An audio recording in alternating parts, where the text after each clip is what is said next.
So now we go to the next speaker. It's a representative from UK. I would like to invite Dr. Zahid Aziz Sahib.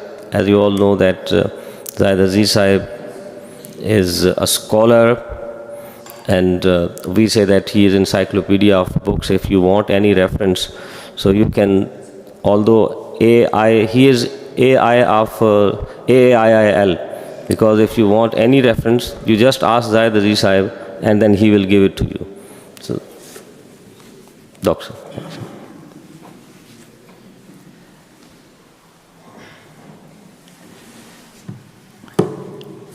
Ashhadu an la ilaha illallah wahdahu la sharika lahu wa ashhadu anna Muhammadan abduhu wa rasuluhu.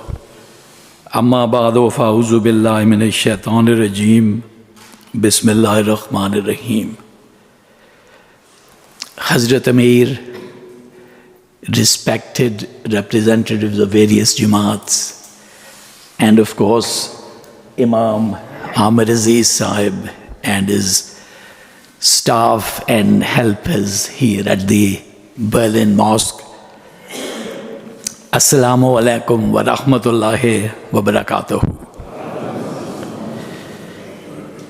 Qala Allahu ta'ala fil Quranil Hakim, Bismillahir Rahmanir Rahim. Alam tara kaifa zaraballahu masalan kalimatan tayyibatan kashajaratin tayyibatin asluha sabitun wa faruha fis samai toti ukalaha kulla hinim bizni rabbiha wa yazribullahu lamsala linnasi la'allahum yatazakkarun. Sadaqallahu al-azim.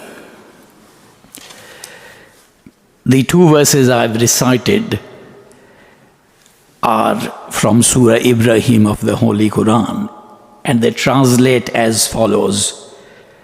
Do you not see how Allah gives the example of a pure and true word, a good word, kalimatan tayyibatan, like a good tree whose root is solid and firm and whose branches rise up to heaven,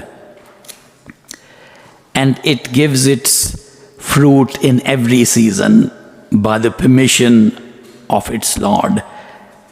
And thus does Allah set examples for human beings that they might be mindful of them, take lessons from them. So this kalimatan tayyibatan, this true word, good word, which is like a good tree, that in fact is what true beliefs are. True beliefs, like a good tree, are rooted firmly, just like a good solid tree is rooted firmly in the earth. True beliefs are rooted firmly in reality, in truth, in evidence. They are firmly supported. And these true beliefs then, they rise high in heaven like a good tree, which means that that message of truth can be seen from a long way, just like a high tall tree. And that tree then, it says, bears its fruit in every season. So that message of truth then, just like a tree has fruit and people eat from it, they benefit from that tree. Similarly, the people of the world benefit from what the tree of truth, of true beliefs produces. So, first of all, true belief produces good people, like good fruit, and then it produces other good results as well, from which people benefit. So if you take the religion of Islam, for example, then the world benefits from its teachings, even those who are not Muslims, and even those who might not be aware of the religion of Islam and its teachings, they all benefit from it. And similarly, this movement, the Lahore Ahmadiyya Movement, its beliefs are firmly rooted in truth. And they are supported by solid arguments.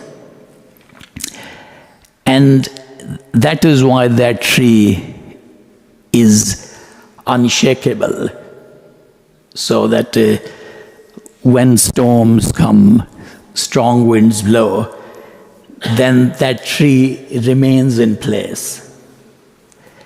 Whereas, and later on, I haven't quoted that, but the Holy Quran goes on to mention a bad tree which is pulled up from its roots, and that falls over.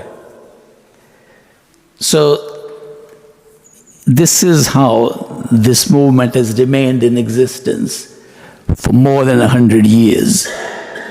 And of course, the 100 years, it's 100 years since, as you all know, this mosque was built. And the movement had been in existence for 10 years before that. And it has survived by Allah's grace for all that time, despite, as we all know, being small in number, lacking in resources, and facing tremendous difficulties of all kinds. That there were the Christian missionaries and Arya Samaj, Hindu opponents of Islam to be faced. Then the anti-Ahmadiyya groups among the Muslims to be faced, who have become a large majority of Muslims in our day. Then there is a large section of the Ahmadiyya movement itself, which went on the wrong path, to be faced. And so despite all that opposition, then this tree survived because of being solidly rooted, and it continued to produce fruit in every season. So of course there were some seasons when the tree was bare, and maybe some people despaired. But then the season changed, and the tree had green leaves on it again, and it bore fruit. So, inshallah, that will continue to happen. And therefore, like the other speakers, I would like to, first of all, express great gratitude to Allah Ta'ala, that He enabled this mosque to survive through great trials and tribulations. The Second World War was the greatest disaster to come on the earth ever in history up to this time. And this mosque was located at the center of it. It was located in a place which had to be destroyed in order to win the war, the Second World War. It had to be destroyed. But Allah enabled, as Maulana Muhammad Ali said, the mosque to survive. And then after the division of Berlin into East and West Berlin, it fell in West Berlin,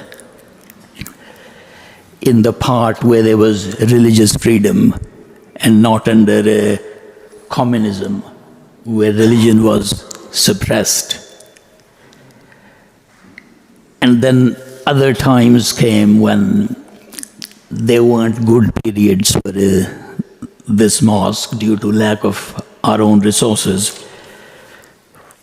But then Allah enabled certain people to be produced who have made great sacrifices over a number of years.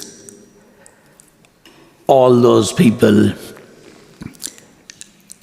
from the 1990s, as our sister Samina explained, from that time and up to now, financial sacrifices were made, great efforts were made, authorities were approached, and this mosque is as you see it today, and not as how I saw it on my first visit here in 1988, in the summer, when Berlin was still divided into two, and the minarets of this mosque weren't this full height that you see now, but maybe a third of that height, and war damage could be clearly seen. So Allah has enabled all that to be repaired, this great renovation to be done. And that happened because certain people were inspired to do it. Our late Amir, Hazrat Dr.Zahid sahab, he regarded it, just as Maulana Muhammad Ali did, absolutely essential that this mosque should continue functioning as our center and as a center of propagation of Islam in Europe and the wider world. And then he inspired many other people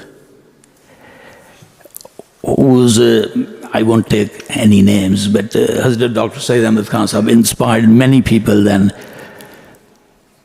with the urge to help this mosque to continue to function, to improve, to develop. And Allah bless the efforts of all of them, and you see the results today. And inshallah there will be further developments in the future. Now, there have been other centenaries recently, or in recent years. There was, of course, the centenary of the Anjuman Ishaat Islam, Lahore itself. Well, first of all, there was a centenary of the passing away of Hazrat Mirza Sahab. Then the centenary of the founding of the Anjuman Ishaat Islam Lahore, which was in 1914.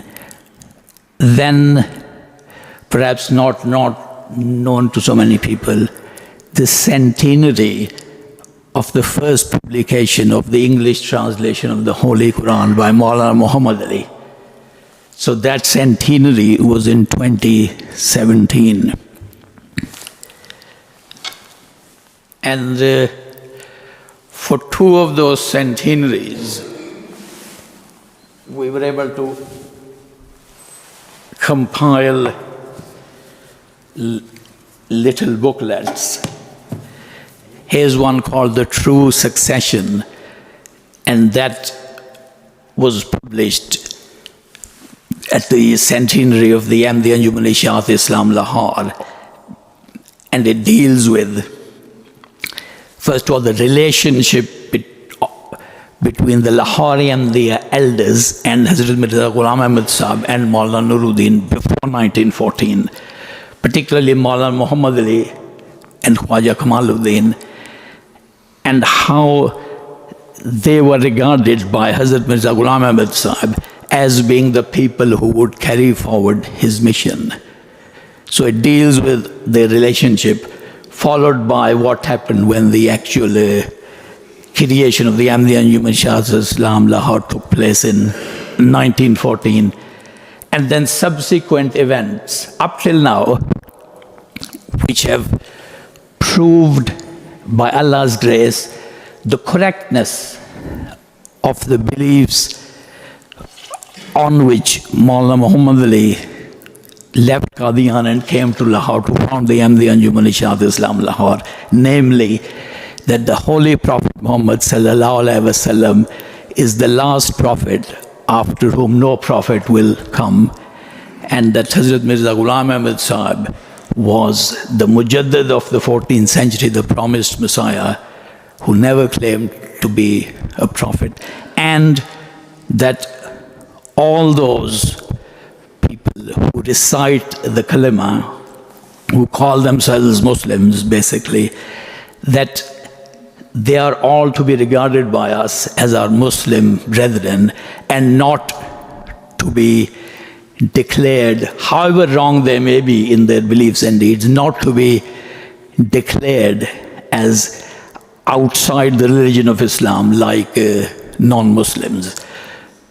So time has shown that those beliefs are the right ones, because it hasn't been proved that a prophet came after the Holy Prophet Muhammad sallallahu alaihi wasallam in the form of Hazrat Mirza Ghulam Ahmad sahab. And everyone knows that condemning fellow Muslims as kafir, fellow Muslims means someone who recites the kalama, who says his prayers like a Muslim, that is absolutely destructive for the Muslim Ummah. And it is only by the grace of Allah, the Lahore Ahmadiyya Movement, which absolutely and unconditionally believes in the finality of prophethood of the Holy Prophet Muhammad, with no prophet, neither old nor new, coming after him. And it is only the Lahore Ahmadiyya Movement which believes that all those who recite the kalima are Muslims. Sometimes others issue statements saying they regard all those who believe in the 5 pillars of Islam as Muslims. But if you start to question them, they always leave an escape clause. They say all those who adhere to the 5 pillars of Islam are Muslims, unless, I read this myself, unless they reject some self-evident belief of Islam. You see, that is an escape clause, because they will then decide, they will say, yes, you adhere to the fundamentals of Islam, but you are doing this. And someone once said to me, you say all those who recite the kalama are Muslims. Well, what happens if someone who recites the kalama does this or believes this, etc.? So I replied, well, this question has occurred to you, but didn't it occur to the Holy Prophet Muhammad sallallahu alaihi wasallam when he's instructed, don't declare the people of your Qibla as kafir? Didn't it occur to him? It has occurred to you, but didn't he think, well, but it didn't, because that's actually what he meant, that disregard all those things and regard them as Muslims. So now with Amir sahab standing by my side, I fully realize that. I'd just like to present him with a number of books. I've actually put multiple copies in your shelf as well, but here are individual copies. I need to take one back with me because I only got one of it, so I'll do that. But here are a number of books on various subjects related to Islam and the Ahmadiyya movement, which we in the UK have produced. And you can order or obtain multiple copies, so I'd like to present this to you. And this poster is pasted up there as well on the wall.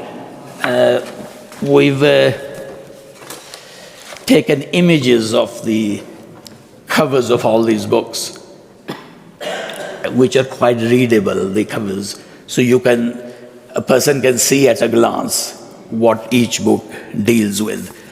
So I'll give you this additional one as well. And lastly, sorry about this, but in the Islamic Review published from Woking in the March 1925 issue, I found the first mention of the mosque at Berlin.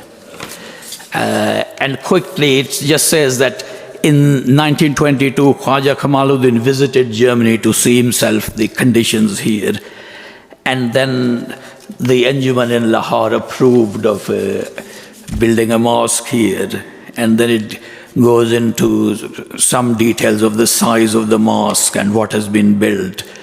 And it says that by the blessing of Allah, from the labors of Maulvi Sadruddin, already 25 converts have turned to Islam. So I thought your museum could perhaps include these in their collection. So thank you very much, and may Allah bless you and your staff very greatly and enable you to make a lot of further progress. Thank you to everyone for listening to me. Assalamu alaikum wa rahmatullahi wa barakatuhu.